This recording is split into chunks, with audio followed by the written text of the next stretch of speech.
Good afternoon, ladies and gentlemen. Can I hear it?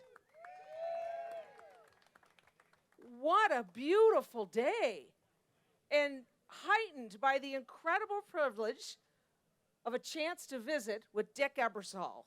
And I know that's why a lot of you are here today. So, Dick, you have been associated with Notre Dame for a while. How did that all begin?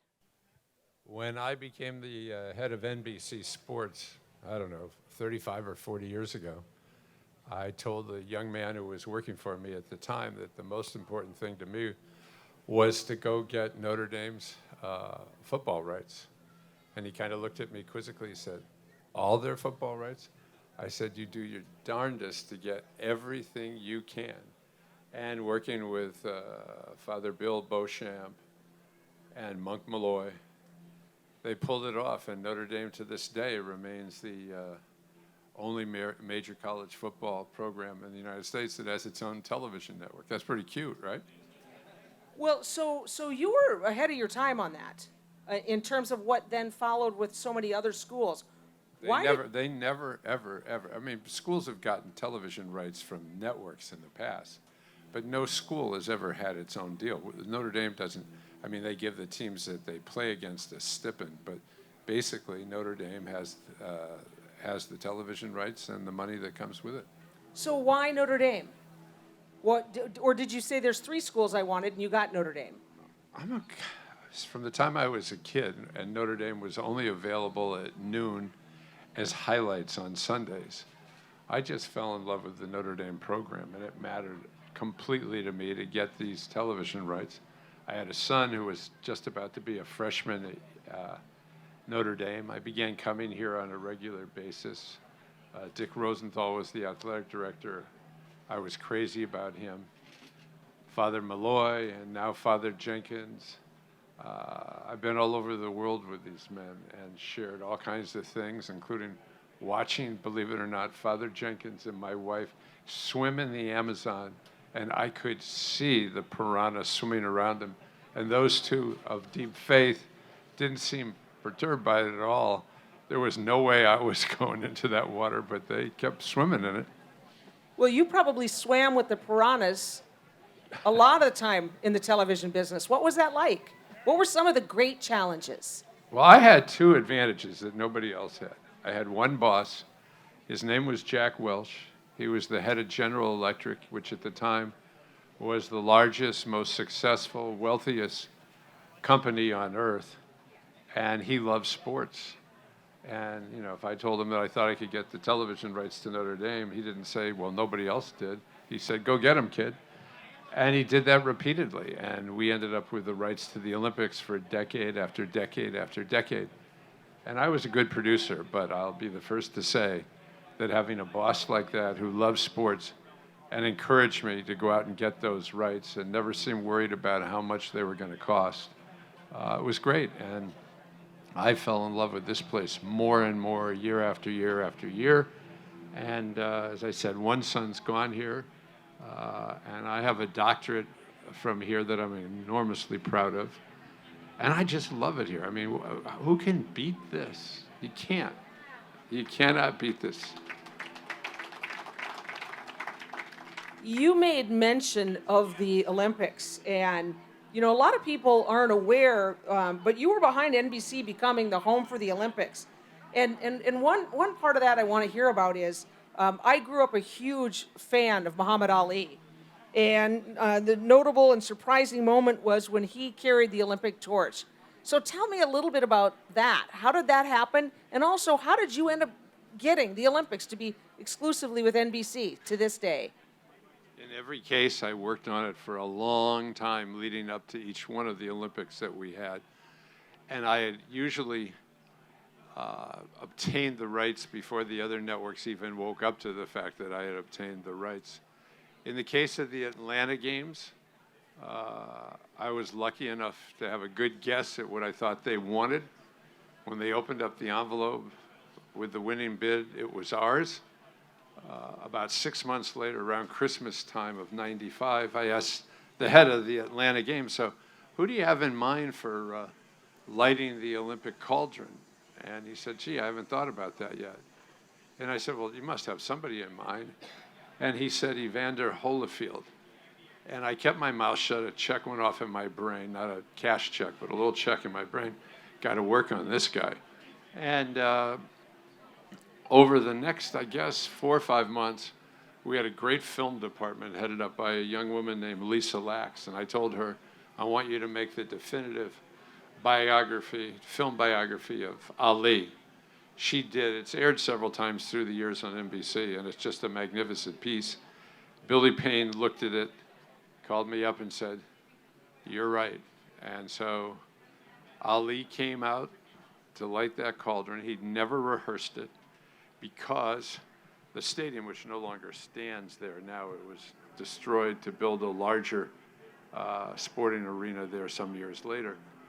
But never having been rehearsed, they weren't used to the winds and stuff. So while Ali was trying to light the cauldron, and I may be off mic a little bit on this, but as he leaned over to light the cauldron, and the flame licked back across the tops of his hand and onto his forearm. He said the flame licked back across the top of his hand and onto his forearm. He never let anybody get a sense of that. Now, I had a sense of it because I could look at it on a close-up camera in a TV truck, and I couldn't believe it. I mean, he just was bound and determined to do it. And it was, I think, the best start to an Olympics ever by the lighting of the cauldron.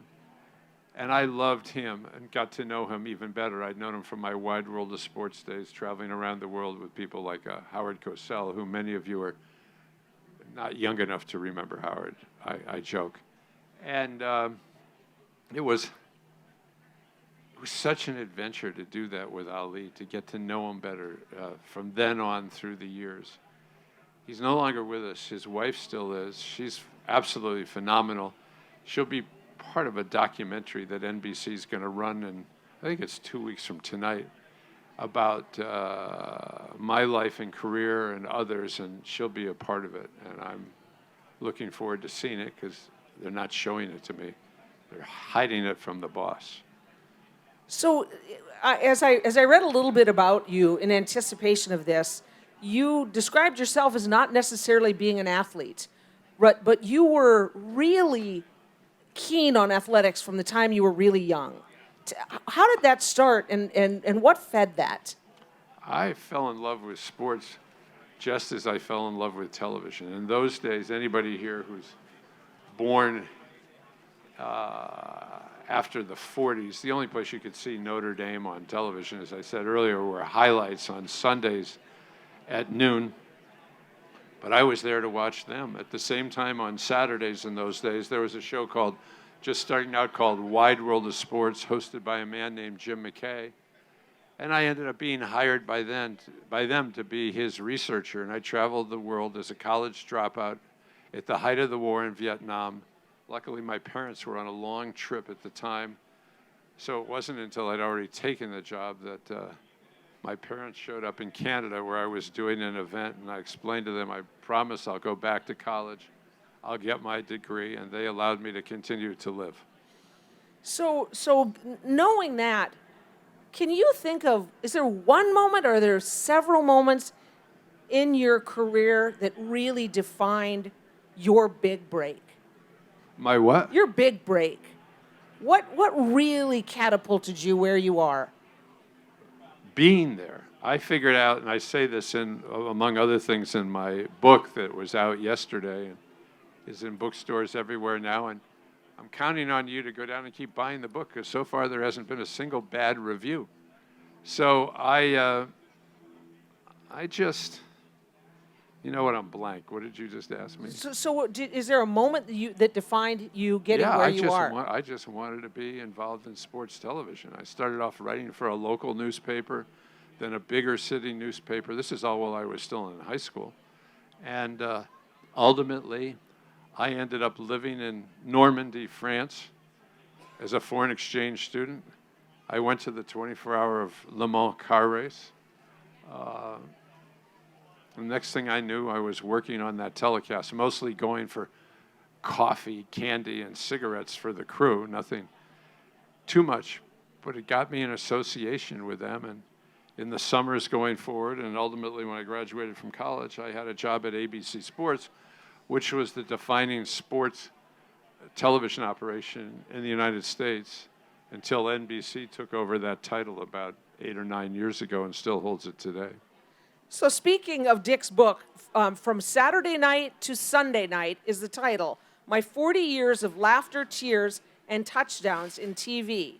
So for those of you who may not know what that title means, what does From Saturday Night to Sunday Night actually mean?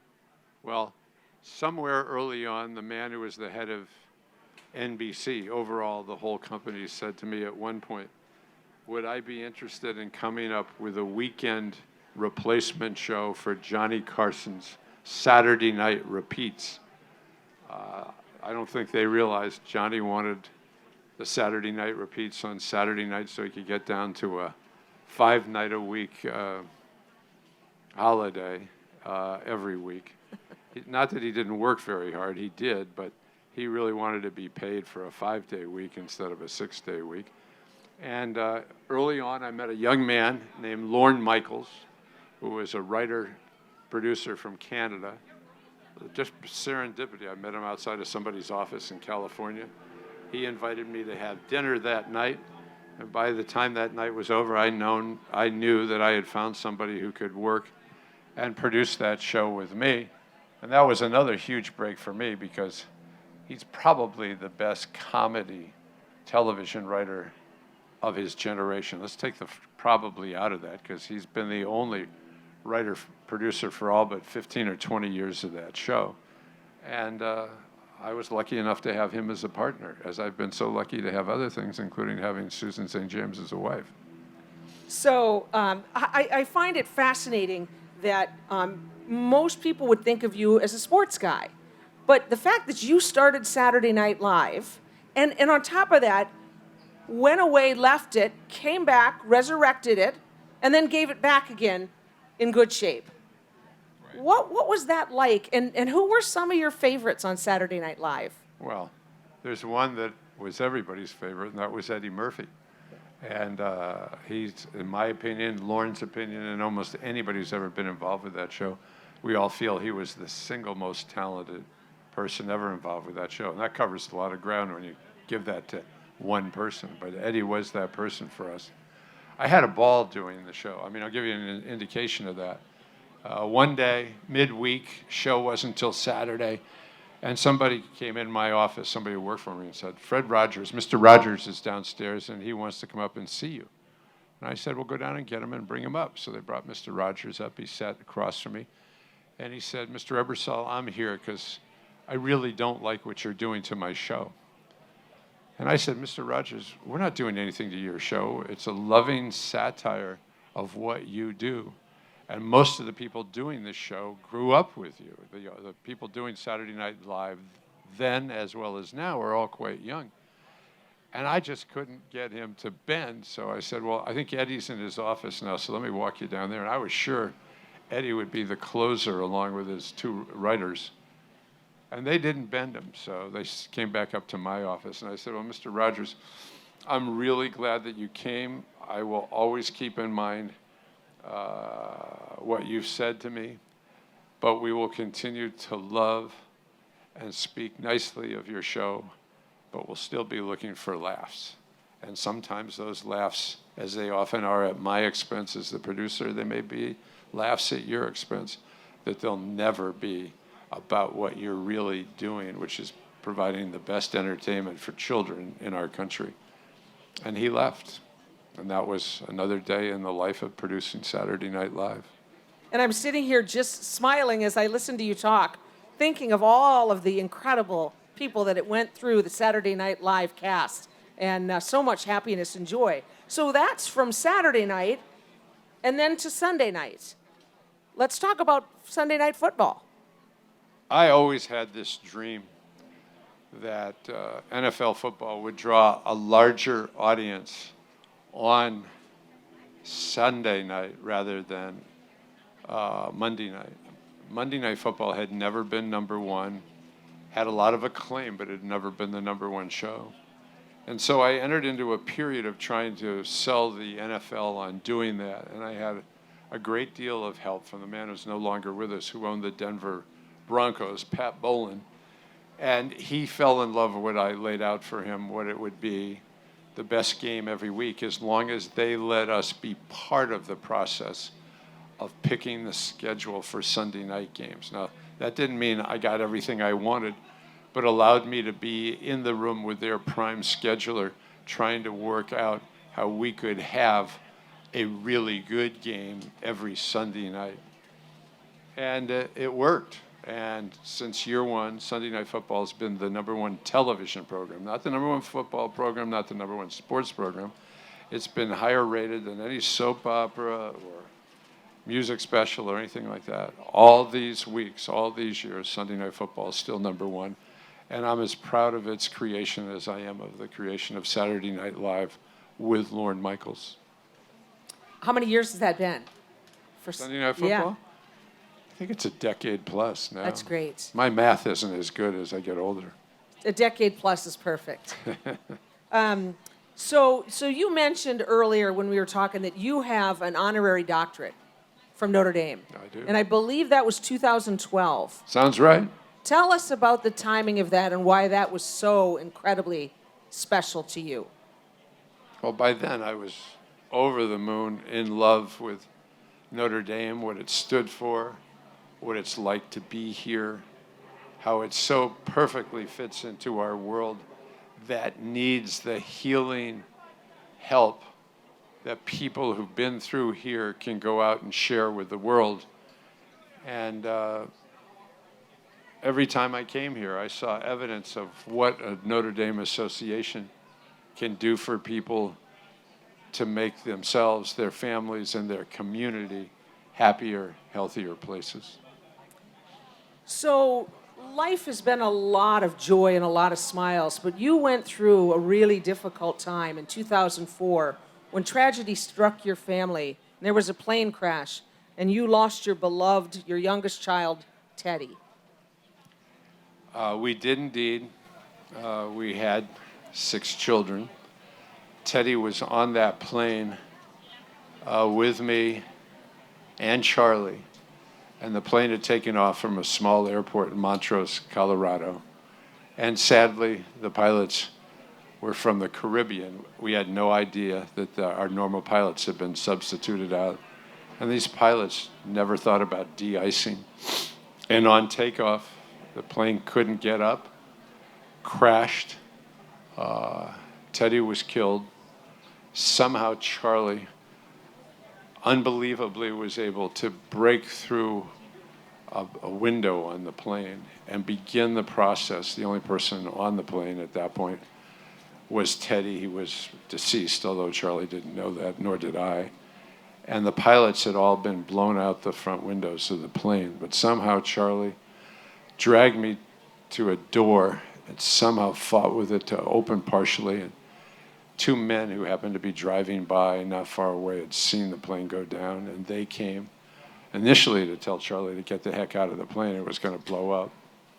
And he stayed and struggled and got Teddy's body off that plane and got me off the plane and got me to a little hospital. And sometime within the hour or so, Susan, who'd been being driven up to a house we had about 10 miles, 20 miles away, and she had heard just before she lost the signal that the plane had gone down, and she continued to be driven to get all the way to the main terminal of the airport. And somebody there, when Susan said, "Where's the plane crash?" And they said, "What plane crash?"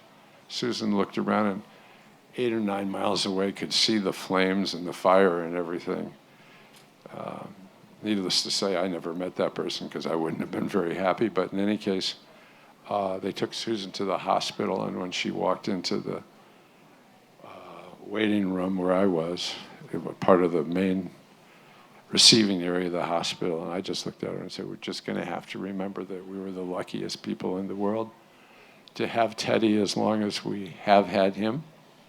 And she made that her mantra. We got all of our kids to come home with us. We had a lovely funeral in New England. All of the leadership on this campus came. Most of them were the key people in his funeral mass. I will forever be grateful for my association with Notre Dame, but never as grateful as I was on that day. They brought such peace and love back at the toughest time in our lives. And I say to any and all of you who've ever lost a child, or any of you who may lose a child, remember one thing, because it was my wife's mantra through our recovery. Remember what joy your little brother brought into your life.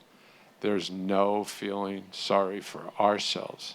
Let's remember how joyously and happily he lived his life, how much he loved all of you, and carry that away. And all of our kids to this day are healthy. They all have kids but one. And all of those kids who are single digit in age, their children all talk about their Uncle Teddy as if they'd met him. And it brings great solace and even some days happiness to us to know that another generation knows how special this young kid we lost was. And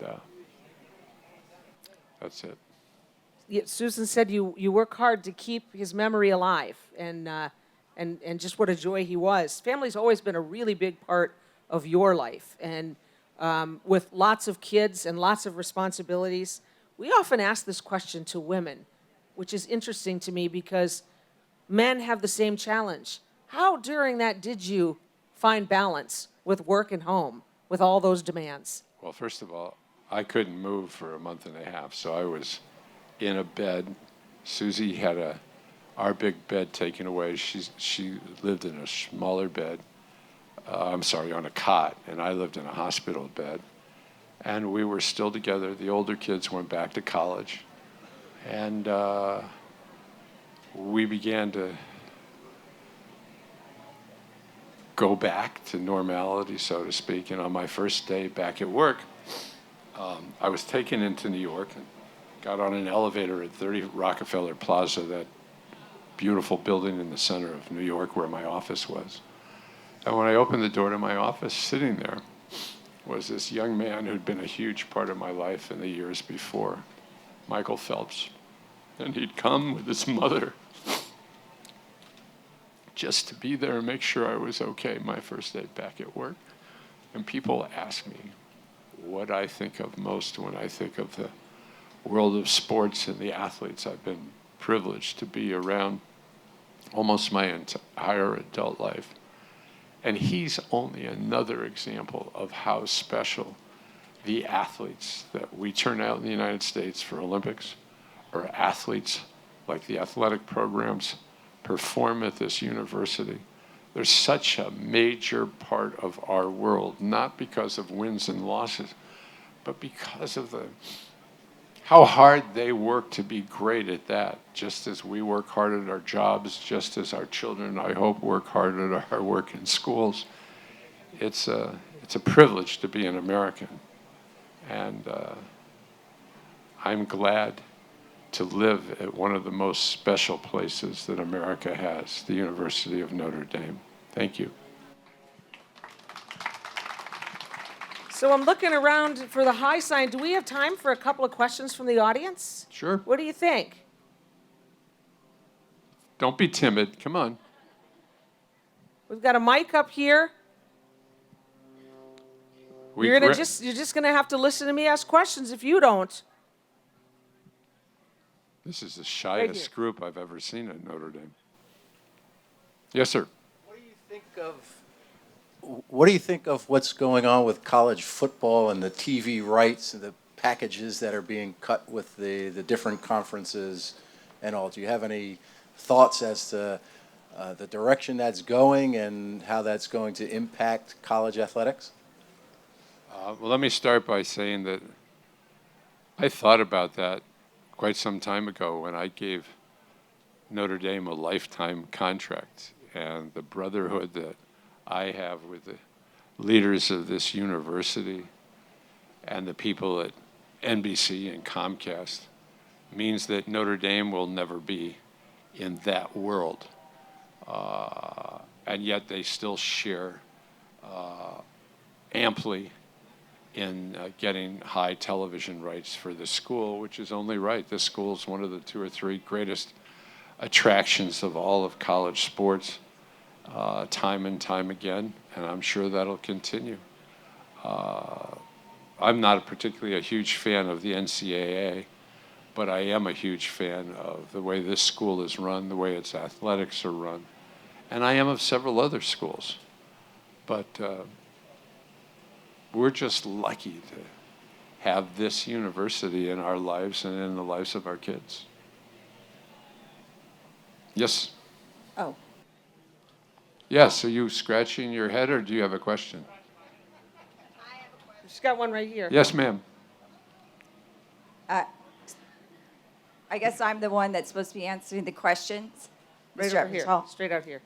I'm sorry, where? Right here. Yeah, you're answering the questions? Okay. No, I'm asking the question. Oh, asking. I have the microphone. Okay, I had two quick questions. yes. Besides the Mr. Robinson skit, what's your favorite? And any behind-the-scenes fun stories you could share about Saturday Night Live? Well, I have one that I think I've put in the book, just about the favorite star who I ever encountered in doing Saturday Night Live was also my great friend from sports, John Madden. And John came to host Saturday Night Live. And during a dress rehearsal, my position as the producer of the show was always to be not in the control room, but down on the floor of the studio within no more than 25 or 30 feet from wherever the host would be. So if they suddenly needed something or whatever, I could either encourage the stagehand to run out and help them or do something like that. When all of a sudden John started saying, Ebersol, get over here. And he'd never talked to me like that before, but I figured I better get over there. He was bigger than I was by a long shot. And I got over there and I said, yeah, John. He said, listen, I never thought in my life I'd be treated as miserably as I've been treated today and yesterday. I can't believe how badly you've treated me. And so as soon as I finish this skit, I want you to know that I'm going to walk over to the elevator bank and I'm leaving. And I must have had a look of horror on my face because inside I went, what the heck am I going to do? It's only 20 minutes till we go on the air. And Madden's a much anticipated guest. He'd done the Super Bowl with Summerall only about 4 or 5 days before. So the world knew he was about to do the show, and now he was walking out. And then all of a sudden I noticed in the corner of his mouth there was sort of a crinkle starting to go up. And he'd pulled one over on me. He just started laughing at me. He didn't stop for 10 or 15 minutes going, gotcha, gotcha. That's one. And then the other one, there's small children here, and I'm trying to figure out how I dance through it. And I guess you'll have to book a smaller room, and everybody has to be under the age of 40. Not going to share that one, huh? No, I won't.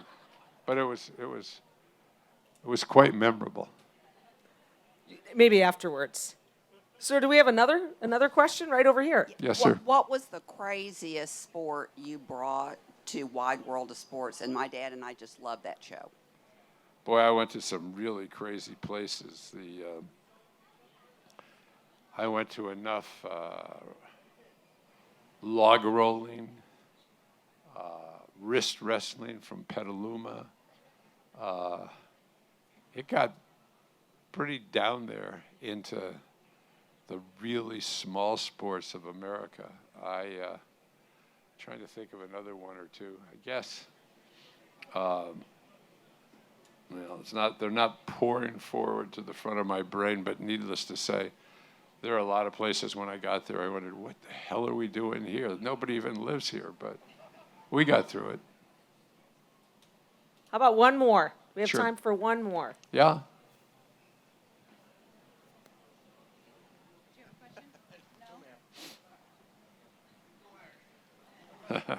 Well, that's a good one to end on. Go Irish. So ladies and gentlemen, Christmas is just around the corner. Can't think of a better gift than from Saturday night to Sunday night. Watch for this in your local bookstores and buy one for everyone in your family. Thank you, Dick. Lots of good pictures. Lots of good pictures. Lots of Saturday Night Live stories and quite a few on the University of Notre Dame and the National Football League. Thank you.